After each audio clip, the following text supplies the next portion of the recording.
Barriers in communication. See, we have studied communication, the types, the levels, but there is something in every form of communication and at every level of communication which hinders it.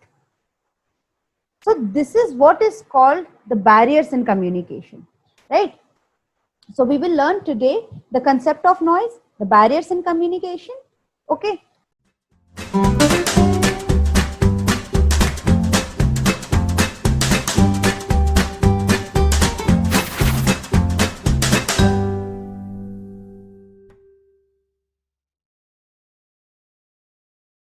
Coming to the term noise, the noise is not a social science term. It is derived from the physics or the science term.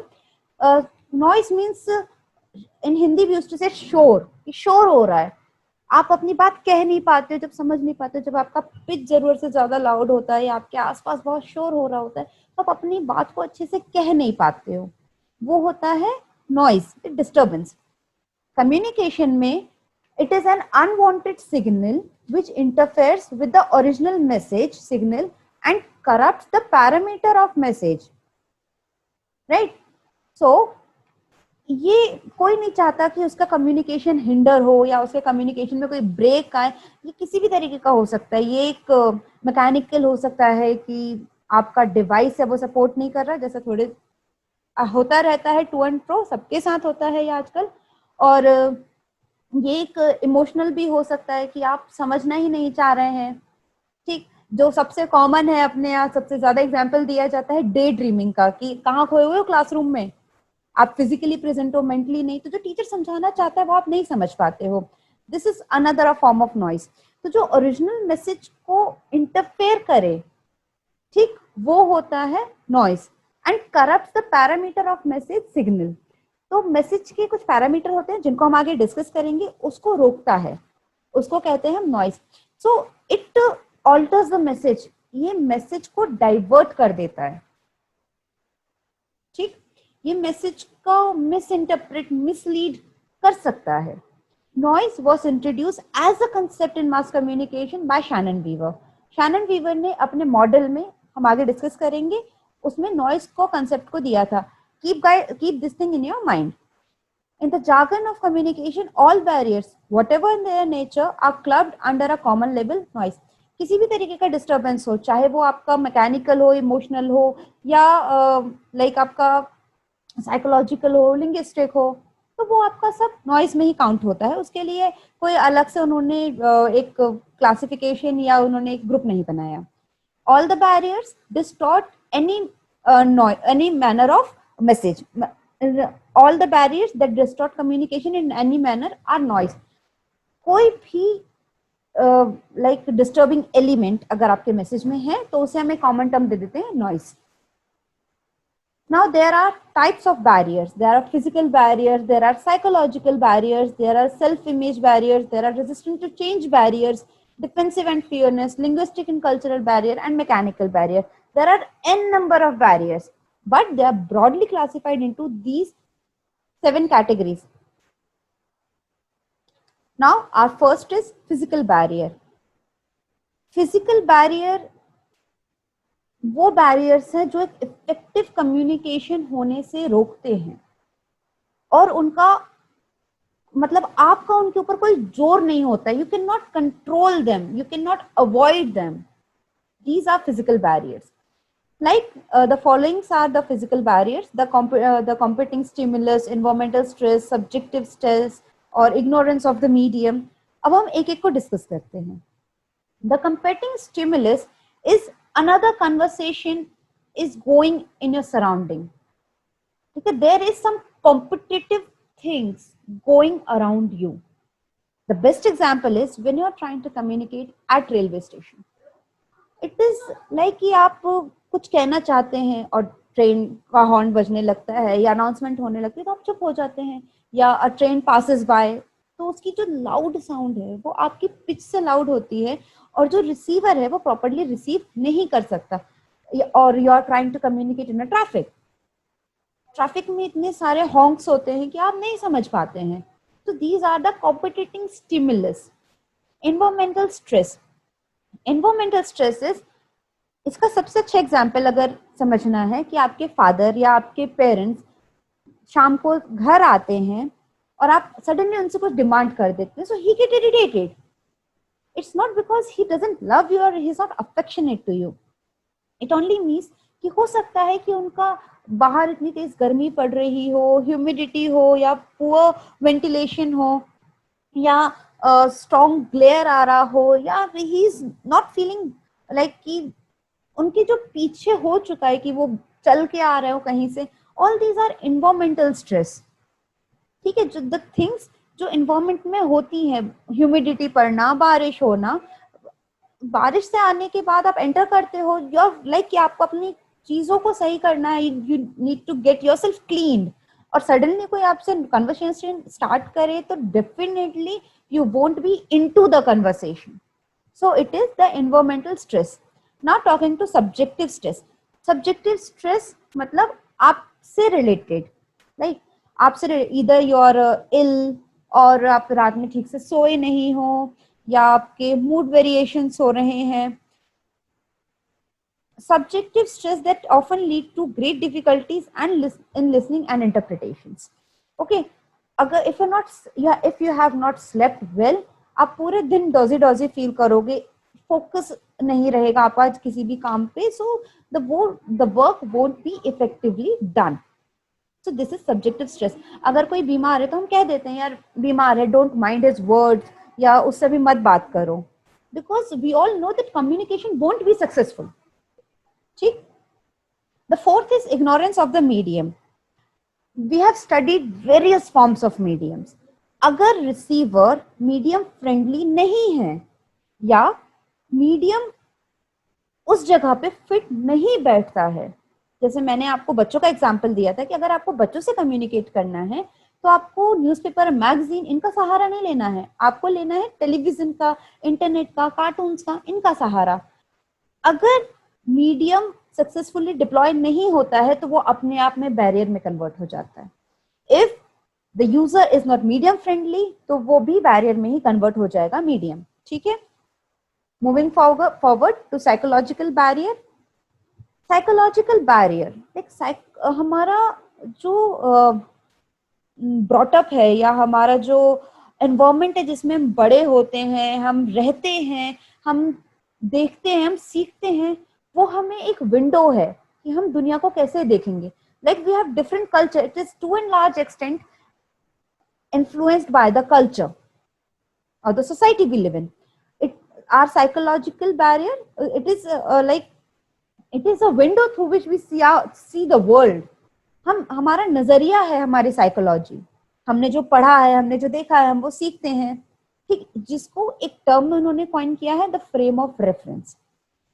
A frame of reference is a system of standards and values, usually implicit in nature, underlying, and to some extent controlling in action, or the expression of any belief, attitude or idea. Frame of reference हमारा किसी भी चीज को देखने के लिए तरीका है. How we learn imitating our elders. This is the best way we learn.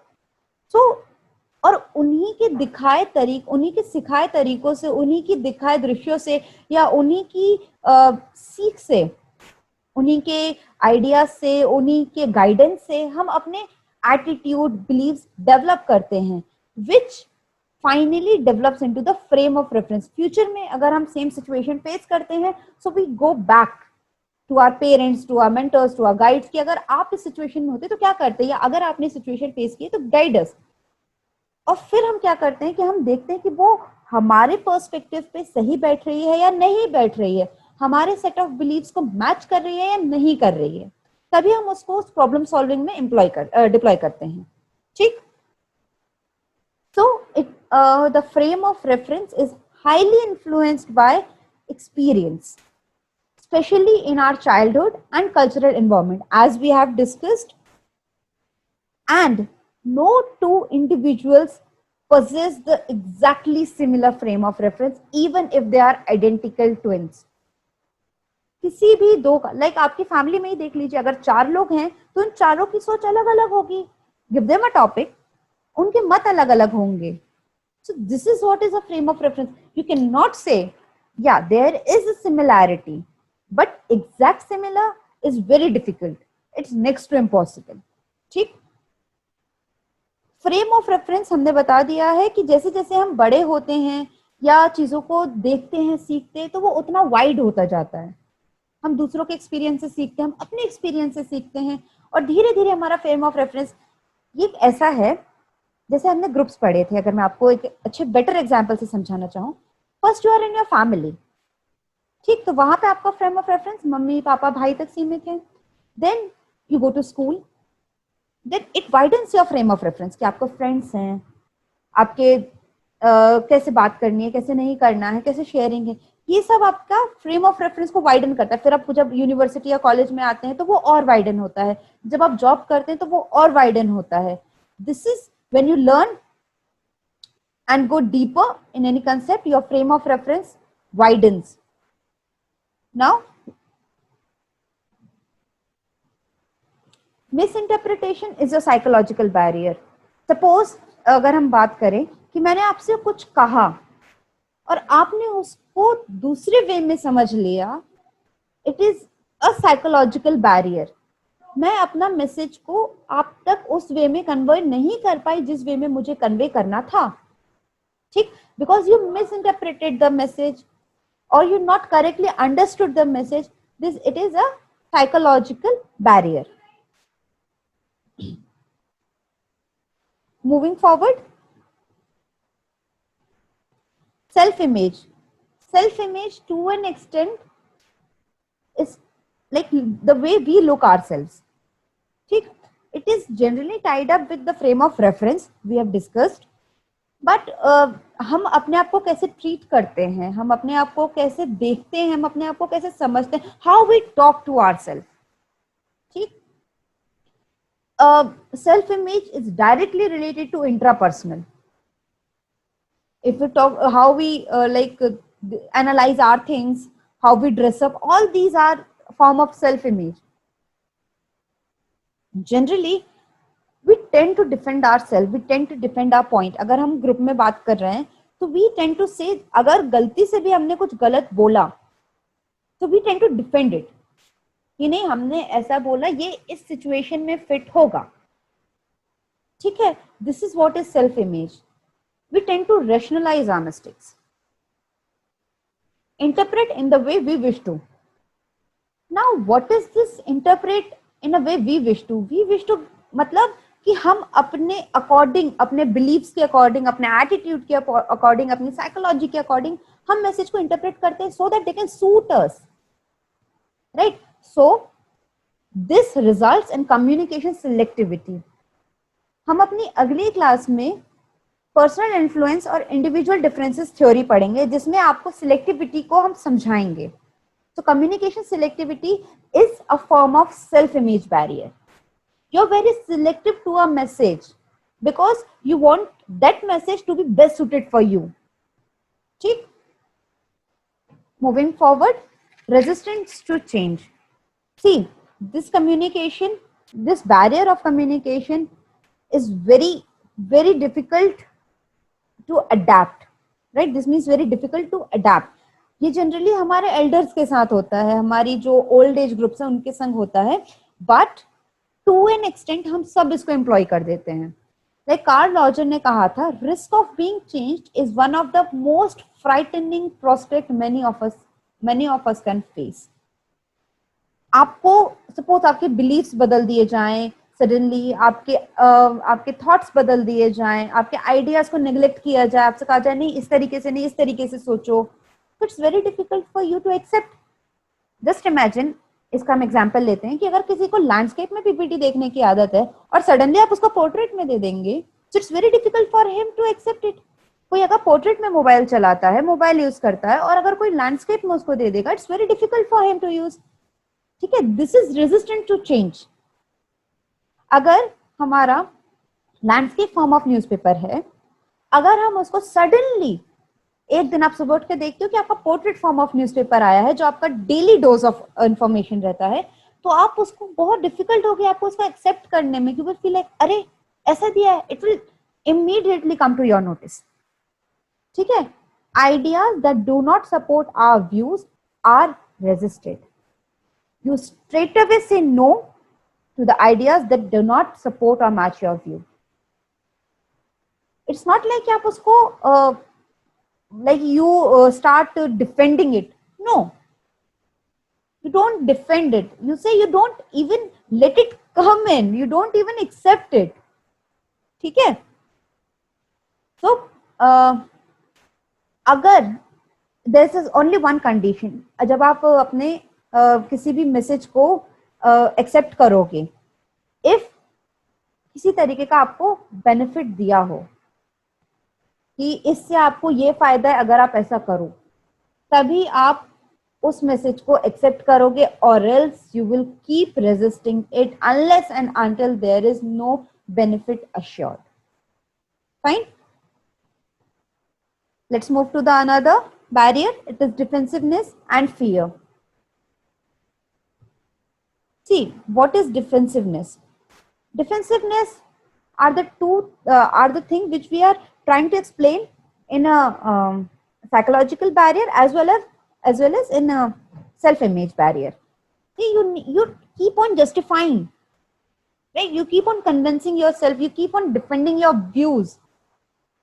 अगर कोई गलती हो जाती है, suppose we are grown up and हमसे सपोज कोई वास टूट जाए, या हमने कोई गलती कर दी है ऐसी, तो हम उसको ना जस्टिफाई करते हैं कि हमने ये गलती क्यों की, या गलती हमसे क्यों हो गई, या उसके पीछे कंडीशंस क्या थी. हम उसको सपोर्टिंग आइडियाज देने लगते हैं, हम सपोर्टिंग स्टेटमेंट्स देते हैं कि वो गलती ना इस कारण हुई, वो होनी नहीं थी, अगर ऐसा होता तो ये गलती नहीं होती, लेकिन गलती तो हो गई.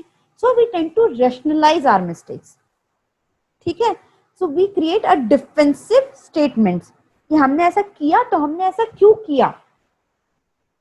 ठीक, अगर वो हमसे फ्लावर वास टूटा है तो हमसे क्यों टूटा है, क्योंकि सपोज कि आप कहीं चल रहे होगे, टूट गया होगा, but your defensive stimulus will be activated and so अरे मैं उस काम के लिए जल्दी जल्दी जा रहा था इसलिए वो टूट गया, I could not pay attention to it.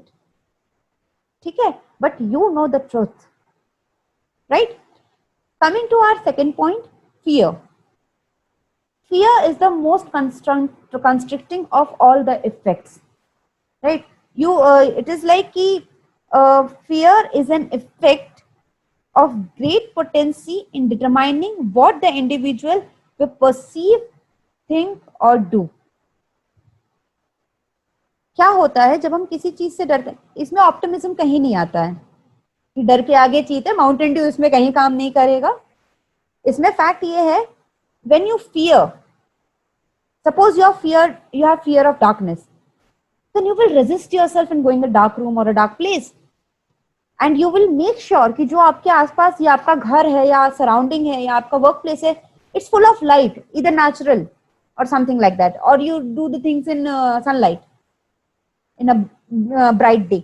So fear क्या होता है, it to an large extent ये आपके एक्शंस को या आपकी सोच को अफेक्ट करता है. Like you have fear of there are many theories जो fear पे बनी है, अलग अलग नाम दिया गया है, but they are indirectly उनका जो उनका कोर कॉन्सेप्ट है वो fear है. इसको हम अपने आगे की क्लासेस में डिस्कस करेंगे कि how fear acts as a barrier. अभी तो ये हमारा एग्जाम्पल काफी था कि आप एक अंधेरे से डरते हैं तो आप अंधेरे कमरे में नहीं जाएंगे, रादर आप कोशिश करेंगे कि अगर आपको उधर पे जाना भी है तो आप क्या क्या अपने सपोर्टिंग एलिमेंट्स लेके जाएंगे. आप टॉर्च लेके जाएंगे, कैंडल लेके जाएंगे, या मोबाइल कुछ भी है ऐसा जो वहां पे लाइट लेके आए, बट और अकॉर्डिंगली आपके एक्शंस भी वैरी करेंगे. Suppose you have a fear of crowd and you are studying, you're doing mass communication, so you will find way out so that you can avoid going in crowd, right? This is how fear is related in mass communication as a barrier. Fear to an extent results in tunnel vision. Now what is tunnel vision? Tunnel vision is near blindness to a great part of communication. Fear क्या करता है, slow और narrow thinking को जन्म दे देता है. It's like कि आप रेस्ट्रिक्ट हो जाते कि नहीं मुझे ऐसा नहीं करना, मुझे ऐसा नहीं करना, मुझे ऐसा नहीं करना, ये मेरा ड्रॉबैक्स है या ये मेरा लैकिंग पॉइंट्स हैं. तो टू एन एक्सटेंट आप who knows कि the all the good things are on the other side of your comfort zone. ठीक. So it gives rise to tunnel vision कि आप आगे देख ही नहीं पाते हैं कि अगर आपका मास कम्युनिकेशन में फियर है, मास कम्युनिकेशन में आपको ऐसा लगता है क्राउड से फियर है, so you tend to avoid going in crowd. But who knows, if you go in crowd, you get something very fresh ideas, new ideas, right? So this fear results in tunnel vision, जो कि near blindness होता है, and it to in great extent it affects communication. Now, linguistic and cultural barriers. From the name, we can understand it is the most commonly employed tool of communication. Linguistic barrier, as we can all understand, language. Suppose if you are a student, if you are studying in Hindi medium or English medium and suddenly a teacher comes and starts talking in Tamil, you won't be able to communicate with him. No, there is a complete barrier कि आप समझ ही नहीं पा रहे, you are sitting idle, no expression, neutral, right? So linguistic barrier is related to language, and each language has its own language. अगर to give you an example, अगर मैं आपसे कहूँ कि and the language, the placement of the word also matters. Suppose if I say कि nai, this example might not sound good, but as we are studying communication and old enough, so this communication will be best suited. There's a word nai. Nai is a profession in our central India and northern India, right? Nai is a profession of barber. But if you move to south and say nai, it will be a like it's not a good word, right? Nai को वहां पे एक गाली की तरह दिया जाता है, ठीक है? So see, the word is same, but due to change in region, उसका मीनिंग अलग हो जाता है.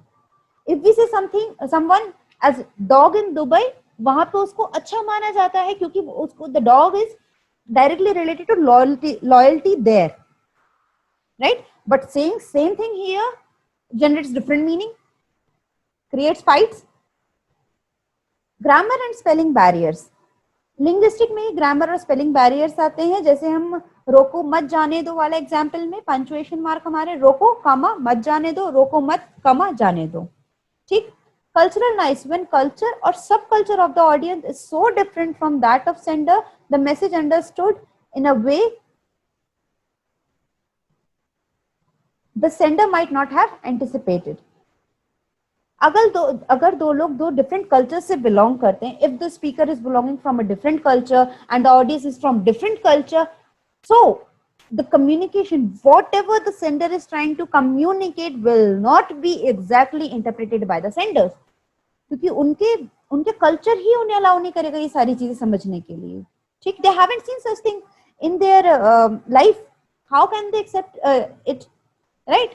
So these are the linguistic and cultural barriers. Mechanical barriers. See, the term mechanical means there is some device, so it is raised by the channel employed. जो भी channel हमने लगाया हो, कोई भी जिससे जो भी हमारा मीन्स ऑफ डिसेमिनेशन हो, उसमें जब प्रॉब्लम्स आती हैं तो उसको हम चैनल बैरियर, मैकेनिकल बैरियर कहते हैं.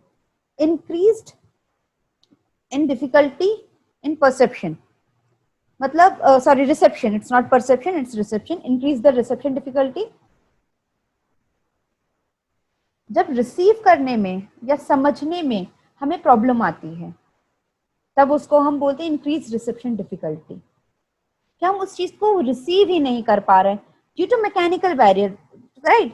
कि सपोज नेटवर्क इश्यूज हैं या the receiver is not device friendly, right? The next is it prevented some messages reaching its destination.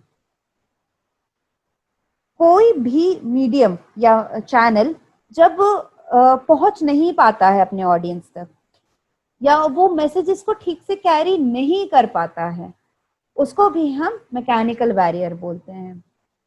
ठीक है, again there are many things, circulation issues हो सकते हैं, नेटवर्क इश्यूज हो सकते हैं, फ्रीक्वेंसी इश्यूज हो सकते हैं, in terms of newspaper, in terms of internet mobile, and in terms of television and radio respectively, right?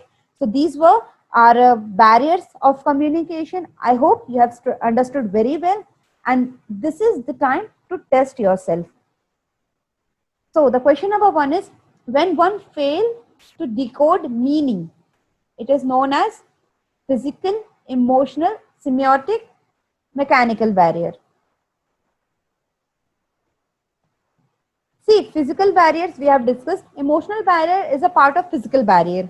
Mechanical barrier we have just now discussed. So semiotic barrier is when the receiver is unable to interpret the meaning or to decode the meaning. It is semiotic barrier. Noise term is derived from chemistry, physics, mathematics, biology. And the answer is physics. Noise in communication, just a second. Yeah. Noise in communication was given by Dennis McQueen, Harold D. Laswell, Claude Shannon and Warren Weaver, Malcolm Maxwell. So it is Claude Shannon and Warren Weaver. No two individual projects possesses exactly same mobile, bags, dress, frame of reference. So the answer is B, frame of reference. Near blindness to a great part of communication. It's not, is it night blindness, color blindness, tunnel vision, lack of sign? Definitely, it's tunnel vision. I have explained you what is a tunnel vision, and it comes under defensiveness and fear barrier of communication. Okay, guys. Thank you for the class, and do like, share, and subscribe our channel.